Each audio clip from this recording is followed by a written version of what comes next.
श्री स्वामी समर्थ। आज दीपगटरी अमावस्या संध्याकाळी 6:30 ते 11:45 दरम्यान कापुरासोबत जाळा या 7 वस्तू। पती मुलांची होईल जोरदार प्रगती, सर्व संकटे व पितृदोष होईल समाप्त। नमस्कार माझ्या लाडक्या माता भगिनींनो आणि भावांनो, तुमच्या आयुष्यात वारंवार अडचणी येत आहेत का? पतीच्या नोकरीत किंवा व्यवसायात प्रगती थांबली आहे का? मुलांच्या अभ्यासात लक्ष लागत नाहीये किंवा त्यांना यश मिळत नाही? घरात सतत आजारपण, पैशाची चणचण किंवा नको ते वाद होत आहेत का? जर या प्रश्नांचं उत्तर हो असेल तर आजचा हा व्हिडिओ तुमच्या आयुष्याला एक नवी दिशा देणारा ठरणार आहे। आज आपण बोलणार आहोत दीप अमावस्या म्हणजेच गटरी अमावस्येबद्दल। या एकाच रात्री असा एक अत्यंत दुर्मिळ आणि शक्तिशाली योग जुळून आलेला आहे जो तुमच्या आयुष्यातील सर्व दुःखांचा नाश करू शकतो। आज संध्याकाळी 6:30 ते रात्री 11:45 या शुभ मुहूर्तादरम्यान जर तुम्ही कापुरासोबत मी सांगणाऱ्या या 7 वस्तू जाळल्या तर घरातील संपूर्ण नकारात्मकता, नजरदोष आणि पिढ्यानपिढ्या चालत आलेला पितृदोष मुळापासून नष्ट होईल। पती आणि मुलांची प्रगतीचे सर्व मार्ग खुले होतील। पण थांबा, या 7 वस्तूंपैकी 7वी वस्तू अशी आहे जी जाळल्याशिवाय हा उपाय पूर्णच होऊ शकत नाही। आणि ती वस्तू काय आहे व ती कशी जाळायची हे मी तुम्हाला व्हिडिओच्या मध्यभागी सांगणार आहे। त्यामुळे व्हिडिओ एकदा अगदी शेवटपर्यंत नक्की पहा, एकही मिनिट स्किप करू नका। व्हिडिओमध्ये पुढे जाण्यापूर्वी सर्वांनी कमेंट बॉक्समध्ये श्री स्वामी समर्थ, ओम गं गणपतये नमः, ओम नमः शिवाय आणि ओम नमो भगवते वासुदेवाय नक्की लिहा। ईश्वराचे नाव घेतल्याने आपल्या उपायाची ताकद 100 पटीने वाढते। जर तुम्ही चॅनलवर नवीन असाल तर आत्ताच चॅनलला सबस्क्राईब करा, व्हिडिओला लाईक करा आणि जवळच्या सर्व मित्रमैत्रिणींना आणि नातेवाईकांना हा व्हिडिओ शेअर करायला विसरू नका। मैत्रिणींनो, आपण दरवर्षी दीप अमावस्या साजरी करतो, घराघरात दिवे जाळतो, पूजा करतो। पण तुम्हाला माहीत आहे का की शास्त्रानुसार दीप अमावस्या ही केवळ दिवे पूजण्याची रात्र नाही, तर ती तंतू जुळण्याची आणि नकारात्मक शक्ती छाटण्याची सर्वात मोठी रात्र आहे। श्रावण महिना सुरू होण्यापूर्वी येणारी ही अमावस्या अत्यंत गूढ आणि ताकदवान मानली जाते। या रात्री ब्रह्मांडात अशा काही ऊर्जा सक्रिय असतात ज्या आपल्या घरातील वाईट शक्तींना बाहेर फेकून देऊ शकतात। अनेकदा आपल्या घरात सर्व काही व्यवस्थित सुरू असतं, पण अचानक कुणाची तरी वाईट नजर लागते किंवा आपल्या नकळत घरात पितृदोष निर्माण होतो। पितृदोष म्हणजे काय? तर कामात ऐनवेळी येणारे अडथळे, हातात आलेला पैसा न टिकणे, मुलांचे लग्न न जमणे किंवा नवरा बायकोत विनाकारण होणारे भांडणं। अनेक महिला मला विचारतात, ताई, आम्ही खूप पूजा पाठ करतो, स्वामींची सेवा करतो, तरी आमच्या घरात शांतता का नाही? मी त्यांना नेहमी सांगते, जेव्हा तव्यावर काजळी साचते तेव्हा त्याच्यावर डोसा किंवा पोळी नीट बनत नाही। तसंच जेव्हा वस्तूंवर आणि नशिबावर नकारात्मकतेची काजळी साचते तेव्हा देवाच्या पूजेचे फळही आपल्याला मिळत नाही। म्हणून आज संध्याकाळी 6:30 ते रात्री 11:45 या वेळात आपल्याला कापुराच्या साह्याने ती नकारात्मकतेची काजळी जाळून भस्म करायची आहे। भीमसेनी कापूर किंवा साधा कापूर हा नकारात्मक ऊर्जा शोषून घेणारा सर्वात मोठा घटक आहे। जेव्हा आपण कापुरासोबत विशिष्ट वस्तू जाळतो तेव्हा त्याचे धूर आपल्या संपूर्ण वास्तूत पसरतात आणि घरातील दुरात्मा, दारिद्र्यता आणि बाधा पळून लावतात। मैत्रिणींनो, मी जे उपाय सांगणार आहे त्याआधी आपल्या ऋषीमुनींनी आणि पूर्वजांनी सांगितलेली दीप अमावस्येची एक अतिशय सुंदर आणि सत्य कहाणी तुम्हाला सांगते। ही गोष्ट ऐकल्याशिवाय या दिवसाचे पूर्ण महत्त्व समजणार नाही। आटपाट नगर होतं, राजा होता। दीप अमावस्येची पारंपरिक कहाणी ऐका। परमेश्वरा, देवाधर्मा, तुमची कहाणी 8 नगर होतं. तिथे एक राजा राज्य करत होता. राजाला 3-4 मुलगे आणि सुना होत्या. त्या राजाच्या घरात खूप संपत्ती आणि वैभव होतं. राजाच्या सर्व सुनांमध्ये सर्वात धाकटी सून अतिशय गुणी, सोज्वळ आणि देवधर्मावर विश्वास ठेवणारी होती. आषाढ अमावास्येचा दिवस आला. त्या दिवशी घरातील सर्व जुने नवीन दिवे समया स्वच्छ घासून पुसून चकचकीत करण्याची प्रथा होती. मोठ्या सुनींनी घराचे दिवे घासताना ते अस्ताव्यस्त हाताळले आणि त्यातले काही दिवे फुटले किंवा मोडले. मोठ्या सुना घाबरल्या. त्यांनी तो दोष धाकट्या सुनेवर ढकलला आणि राजाला सांगितले. धाकट्या सुनेच्या हलगर्जीपणामुळे घरातील दिवे मोडले आहे. राजाने संतापाच्या भारात धाकट्या सुनेला घरातून काढून दिले. बिचारी धाकटी सून दुःखी झाली. ती जंगलाच्या वाटेने चालत एका लहानशा झोपडीत राहू लागली.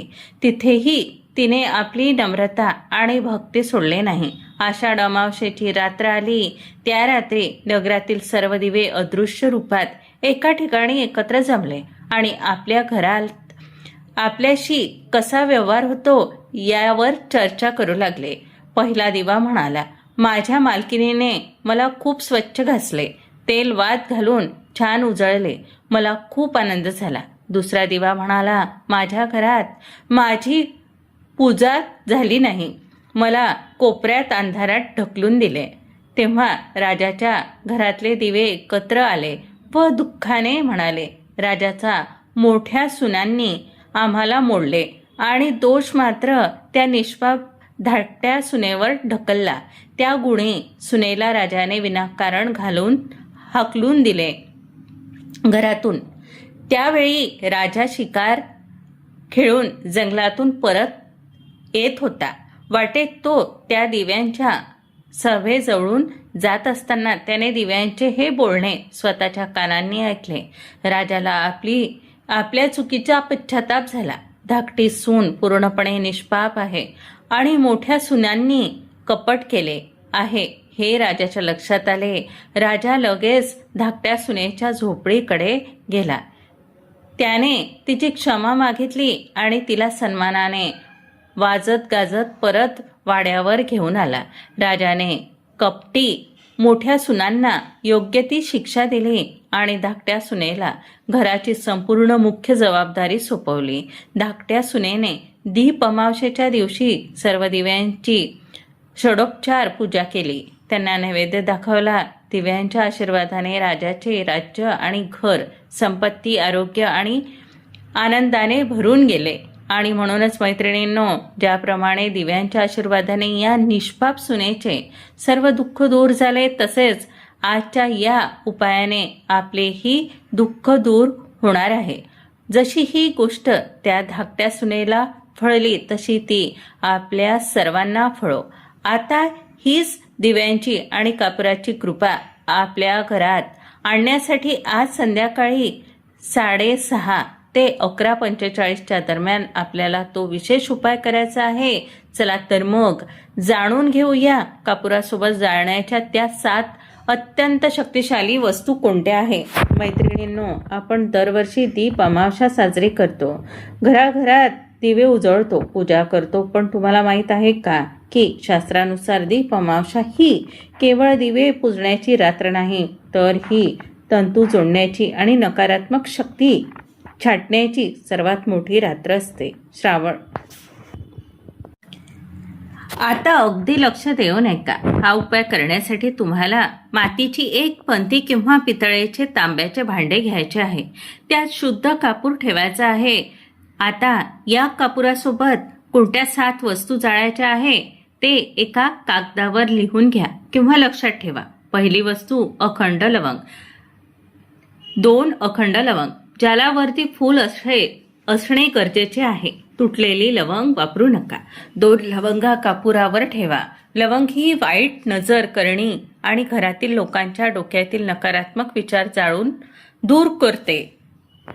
जेव्हा लवंग कापुरासोबत जळते तेव्हा तिच्यातून निघणारा सुगंध घरातील वातावरण तणावमुक्त करते. ज्या घरात सतत कटकटी होतात तिथे लवंग जळणे अत्यंत फायदेशीर ठरते. दुसरी वस्तू आहे काळी मिरी. ही गुप्त शत्रूंचा आणि न दिसणाऱ्या बाधांचा नाश करते. जर तुमच्या पतीच्या कामात ठिकाणी किंवा कोणी तुमच्या विरोधात कटकारस्थान करत असेल किंवा मुलांच्या प्रगतीवर कोणाची तरी वाईट नजर असेल तर काळी मिरी जाळल्याने त्या सर्व वाईट नजरांचा नाश होतो. तुमच्या कुटुंबाचे संरक्षण कवच तयार होते. तिसरं म्हणजे एक तमालपत्र. तमालपत्रावर तुम्हाला तुमच्या इच्छेचे प्रतीक म्हणून हळदीने किंवा कुंकवाने एक छोटा टिळा लावायचा आहे. तेच पत्ता जेव्हा कापुरासोबत जळतो तेव्हा तो घरातील आर्थिक अडचण आणि कर्जाचा बोजा दूर करतो. पतीच्या नोकरीत प्रमोशन मिळण्यासाठी आणि व्यापारात यश मिळवण्यासाठी तेच पत्ता कापुरावर जाणे हे रामबाण औषध मानले जाते. चौथी वस्तू आहे चिमूटभर पिवळी मोहरी. मैत्रिणींनो, पिवळी मोहरी ही साक्षात माता लक्ष्मी आणि मा दुर्गेचे प्रतीक मानली जाते. वास्तूतील पितृदोष आणि पितृदोष शांत करण्यासाठी पिवळी मोहरी कापुरात टाकावी. जेव्हा पिवळी मोहरी तडतडते तेव्हा घरातील सर्व जुन्या क्लेश आणि आजारपण जळून खाक होतात. तुमच्या पितरांना शांती मिळते आणि त्यांचे आशीर्वाद तुमच्या कुटुंबावर सदैव राहतात. पाचवी वस्तू आहे एक हिरवी विलायची. विलायची ही बुद्धी, ज्ञान आणि आकर्षणाचा कारक असलेल्या बुध ग्रहाशी संबंधित आहे. ज्या घरात मुलांच्या अभ्यासात लक्ष लागत नाही, मुले सतत चिडचिड करतात किंवा मुलांच्या करिअरमध्ये अडथळे येत आहेत, तिथे विलायची जाळल्याने अद्भुत फरक पडतो. विलायचीचा सुगंध तुमच्या मुलांच्या मनात अभ्यासाविषयी आणि भविष्याविषयी एकाग्रता निर्माण करतो. सहावी वस्तू आहे सुकी लाल मिरची. 4-5 बिया. सुक्या लाल मिरचीच्या 4 ते 5 बिया. लक्षात ठेवा, अख्खी मिरची नाही तर फक्त लाल मिरचीच्या बिया. हे तुमच्या घरातील जुन्यातील जुने आजारपण पळवून लावण्यासाठी आहे. घरात कोणी सतत आजारी पडत असेल, औषधांचा खर्च थांबत नसेल तर या बिया कापुरावर जाळल्याने घरातील नकारात्मक आजारपण बाहेर निघून जाते.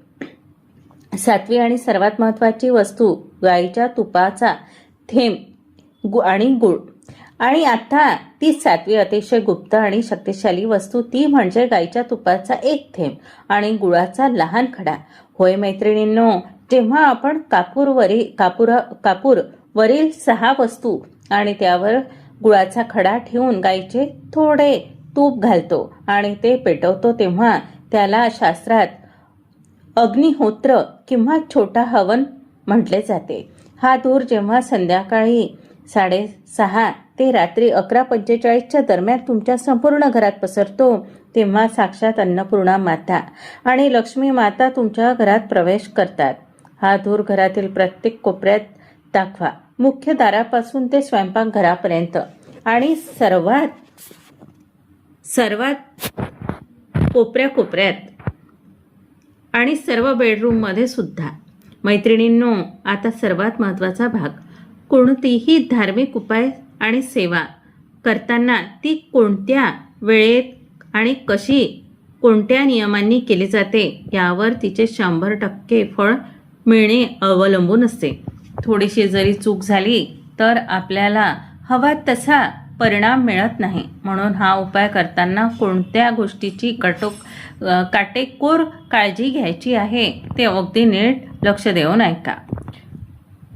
हा उपाय तुम्हाला आज संध्याकाळी 6:30 ते रात्री 11:45 या निश्चित वेळेत करायचा आहे. असे का? कारण शास्त्रानुसार या कालावधीत अमावस्येची तिथी पूर्ण प्रभावात असते आणि ब्रह्मांडात सकारात्मक तसेच नकारात्मक दोन्ही ऊर्जा उच्च स्तरावर असतात. या वेळेत कापूर आणि त्या 7 वस्तूंचा धूर केल्यास वास्तूतील वाईट शक्तींचा तात्काळ नाश होतो. त्यामुळे वेळ निघून जाऊ देऊ नका. संध्याकाळी 6:30 नंतर या उपायाची तयारी सुरू करा. दुसरं म्हणजे जेव्हा तुम्ही मातीच्या पंतीत कापूर आणि त्या वस्तू पेटवणार असाल तेव्हा तुमचे तोंड पूर्वेकडे आणि उत्तरेकडे असावे. पूर्व ही सूर्यदेवाची म्हणजेच ऊर्जेची दिशा आहे आणि उत्तर ही कुबेर देवांची दिशा मानली जाते. दक्षिण किंवा पश्चिमेकडे तोंड करून हा उपाय कधीही करू नका. ही गोष्ट विशेष लक्षात ठेवा. हा उपाय करताना घरातील वातावरण अतिशय प्रसन्न आणि शांत असावे. टीव्हीचा आवाज बंद करा. मोबाईल एका बाजूला ठेवून द्या. घरातील कोणाशीही भांडणं किंवा कटकट करू नका. सर्व महत्त्वाचे म्हणजेच जेव्हा कापूर जाळत असाल तेव्हा मनात कोणत्याही प्रकारची भीती, शंका किंवा चिडचिड ठेवू नका. तुमच्या मनात फक्त आणि फक्त आपल्या पतीचे यश, मुलांचे उज्ज्वल भविष्य, आरोग्याची काळजी आणि प्रगती आणि कुटुंबाच्या आनंदाचा सकारात्मक विचार असावा. कारण तुमचा भाव जितका प्युअर असेल तितकाच हा उपायाचा प्रभाव जलद दिसेल. जेव्हा सर्व 7 वस्तू जळून त्यांची राख तयार होईल तेव्हा ती राख घाईघाईने लगेच फेकून देऊ नका. ती पंती आणि राख रात्रभर तुमच्या देव्हाऱ्यात किंवा मुख्य दाराच्या आतल्या बाजूला तशीच राहू द्या. ती राख रात्रभर घरातील उरलेली नकारात्मकता शोषून घेते. दुसऱ्या दिवशी सकाळी म्हणजे श्रावण महिन्याच्या पहिल्या दिवशी ती राख गोळा करा. ती राख साधी राख नसून ती एक प्रकारची सिद्ध भस्म असते. त्यामुळे ती कचऱ्यात किंवा बेसिनमध्ये अजिबात फेकू नका. ती राख एखाद्या हिरव्या झाडाच्या किंवा तुळशी व्यतिरिक्त इतर कोणत्याही कुंडीत मातीत टाका किंवा वाहत्या पाण्यात विसर्जित करा. मैत्रिणींनो, मी तुम्हाला पूर्ण विश्वासाने सांगते, हा उपाय अगदी मन लावून श्रद्धेने करून पहा. अवघ्या काही दिवसात तुमच्या घरातील वातावरण बदलेल. तुम्हाला जाणवेल पतीच्या कामात अडकलेला पैसा किंवा थांबलेली प्रगती पूर्णवत सुरू होईल. मुलांच्या अभ्यासात मन लागेल आणि घरात जो विनाकारण तणाव असायचा तो कायमचा निघून जाईल. एक अद्भुत शांतता आणि प्रसन्नता नांदेल. जाता जाता पुन्हा एकदा आठवण करून देते. कमेंट बॉक्समध्ये श्री स्वामी समर्थ, ओम गंग गणपतये नमः, ओम नमो भगवते वासुदेवाय लिहायला मुळीच विसरू नका. तुमच्या एका कमेंटमुळे आणि प्रार्थनेमुळे इतरांनाही ऊर्जा मिळते. श्री स्वामी समर्थ.